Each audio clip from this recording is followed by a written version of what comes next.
മേലിൽ ഇതിനകത്ത് കയറിയ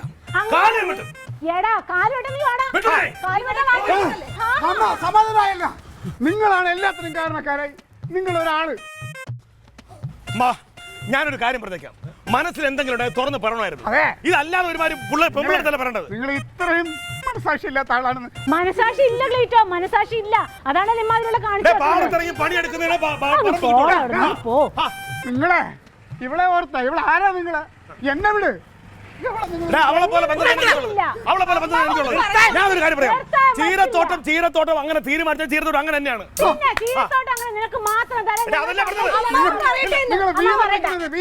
എന്നോടൊരു വാക്ക് പറഞ്ഞു. മെഡിക്കൽ സ്റ്റോറിലേക്ക് ബിൽഡിംഗ് നിനക്ക് തന്നെ. അത് നീ പുഴുങ്ങി ഞാൻ പോയപ്പോ ചോദിച്ചതായി മനുഷ്യരോട് എന്താന്ന്. അപ്പൊ ഉഴിച്ചില് നടത്താൻ പോവാന്ന് കള്ളത്തരം കാണിച്ചിട്ട്.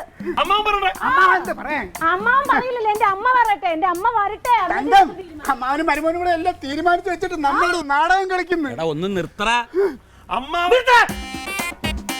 ഉഴിച്ചലിന് വേണ്ടിട്ട് ബസ് കയറാൻ നിൽക്കാണ്. അപ്പോഴാണ് അവന്റെ ഒരു ഒടുക്കത്തെ വിളി. ഞാൻ രാവിലെ പോകുമ്പോ ഇവിടെ ഒരു പ്രശ്നം ഉണ്ടായിരുന്നില്ലല്ലോ. എന്താ ഇവിടെ പ്രശ്നം? തിരി കൊടുത്തിട്ടല്ലേ അമ്മാവൻ പോയത്. എന്തുണ്ടായിന്ന് പറയണേ. വീതം വെക്കുമ്പോ ഒരാളെ മാത്രം കാണുന്നത് അത്ര ശരിയല്ല. എന്തുകൊണ്ട് ക്ലീറ്റോനോട് പറഞ്ഞില്ല വീതം വെക്കണ കാര്യം? കിട്ടും പറയില്ലേ? അതിനെന്താ അത് കിട്ടും പറയില്ലേ? ചേട്ടനോടല്ലല്ലോ പറയേണ്ടത്, ഏട്ടനോടല്ലേ പറയേണ്ടത്. അതെന്താ? അപ്പൊ ഞാൻ അന്യനോ? സ്വത്ത് വീതം വെക്കുമ്പോ ആർക്കൊക്കെ അവകാശമുണ്ട്? അവന് അവകാശം ഉണ്ടെങ്കിൽ അതേ അവകാശം എനിക്കുണ്ട്. ചീരത്തോട്ടം രണ്ടായിട്ട് ഭാവിക്കണം. ഏറ്റവും നന്നായിട്ട് നോക്കുന്നത് ചീരത്തോട്ടം മാത്രമല്ലല്ലോ, അവിടുത്തെ നാഷണൽ ഹൈവേ നാഷണൽ ഹൈവേ കടമുറിഞ്ഞി പുഴുങ്ങി തിന്നെ. ഞങ്ങൾക്ക് വേണ്ടാന്ന് പറഞ്ഞില്ലേ? അമ്മാവനെ നോക്കുന്ന ഉറപ്പുള്ള ആൾക്ക് അമ്മാവൻ എഴുതി കൊടുക്കും. എന്താ ചീരത്തോട്ടും കടമുറിയൊക്കെ പറയണേ? ഞാൻ ചാവണന്റെ മുമ്പ് തന്നെ എന്റെ സ്വത്തൊക്കെ വീതം വെച്ചെടുത്തിട്ട് എന്നെ വല്ല അനാഥാലത്തിലും കൊണ്ടാക്കാൻ തീരുമാനിച്ചോ നിങ്ങളെ? എടാ, സ്വത്ത് ഭാഗം വെക്കലും ഞാൻ മരിച്ചു കഴിഞ്ഞാലേ അത് ചെയ്യുമെന്ന് നിങ്ങളോടൊക്കെ ഞാൻ പറഞ്ഞിട്ടുള്ളതല്ലേ? ഇത് കള്ളത്തരം. അമ്മ പോയപ്പോ ഞാൻ കേട്ടതാണ് അവളോട് പറഞ്ഞില്ലേ കനകനോട് വിളിക്കാൻ പറയണേന്ന്. കനകനോട് ഞാൻ വിളിക്കാൻ പറഞ്ഞു. നീ എന്താ വിളിക്കാൻ? ഞാൻ വിളിക്കണത് അവിടുത്തെ കാര്യങ്ങളെല്ലാം പറഞ്ഞല്ലോ. എന്ത് പറഞ്ഞു? എന്താണ് ഞാൻ പറഞ്ഞു? അമ്മാവൻ രാവിലെ എന്നോട് പറഞ്ഞില്ലേ, അമ്മാവൻ ഇനി കൃഷി ചെയ്യാനൊന്നും വയ്യ, അപ്പൊ ഉഴിച്ചിൽ കഴിഞ്ഞിട്ട് വന്ന ഉടനെ ഉള്ളത് അങ്ങ് വീതം വെക്കുമെന്ന്. എന്നിട്ട് കനകനോട് അങ്ങോട്ട് വിളിക്കാൻ പറഞ്ഞില്ലേ? വിളിക്കാൻ പറഞ്ഞു. കണ്ടാ തങ്കം, നമ്മൾ വീട്ടി വേഷം കെട്ടി ഒഴുക്കോളത്തിൽ വന്നാണോ? ഞാൻ കനകനെ വിളിക്കാൻ പറഞ്ഞാൽ എന്താ കുഴപ്പം? കനകനെ വിളിക്കുന്നതുകൊണ്ട് ഒരു തെറ്റുമില്ല. പക്ഷെ സ്വത്ത് വീതം വെക്കുമ്പോ അവനെ പോലെ തന്നെ അവകാശം എനിക്കുണ്ട്. അതിന് ആര് സ്വത്ത് വീതം വെക്കണേ?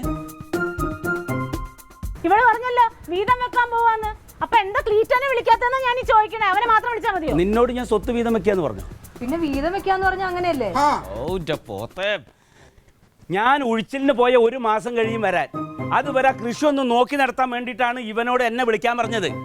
പിന്നെ ഇതിന്ന് കിട്ടുന്ന ആദായം അത് 2 പേർക്കും കൂടി വീതിച്ചു കൊടുക്കാന്നാണ് ഞാൻ പറഞ്ഞത്. അത് 2 എന്ന് പറയാൻ ഞാൻ വിട്ടുപോയി. പിന്നെ നിന്നോട് പറയാൻ, നീ ഒരു പ്രമുഖനല്ലേ, മണ്ണ് പണിയെടുക്കുന്നത് നിനക്ക് അലർജി അല്ലേ? കഷ്ടം.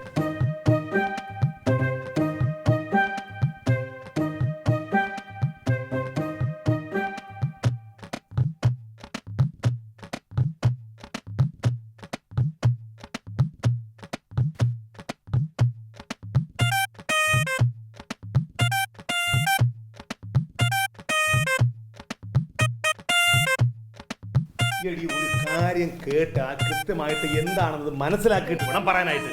നീ ഒറ്റ കാരണം 2 കുടുംബങ്ങൾ തമ്മിലാണ് ഇപ്പൊ പിരിഞ്ഞത്. അറിയാണത്? അമ്മാവൻ പറഞ്ഞപ്പോ ഞാൻ അങ്ങനെ വായി തോന്നാത്ത കാര്യങ്ങൾ മുഴുവൻ അവളുടെ വിളിച്ചു. ആരുടെയെങ്കിലും ബാക്കിൽ പോയിട്ട് എന്തെങ്കിലും കാര്യം കേട്ട് അത് എന്താണെന്ന് ബോധ്യമായിട്ട് അത് എന്നിട്ട് ചേട്ടാ എന്നോട് പറയാവൂ കേട്ടാ. അല്ലാതെ വള്ളിയും പുള്ളിയും അവിടെ നിന്ന് ഇവിടുന്ന് കേട്ടിട്ട് വന്നോ ഇത് പറഞ്ഞു കേട്ടിട്ട് ഇറങ്ങി ഞങ്ങൾ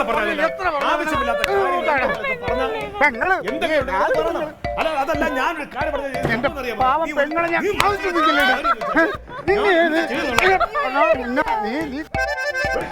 ഞാൻ ക്ലീറ്റോ ചേട്ടന്റെ കാല് പിടിച്ച് മാപ്പ് പറയേട്ടോ.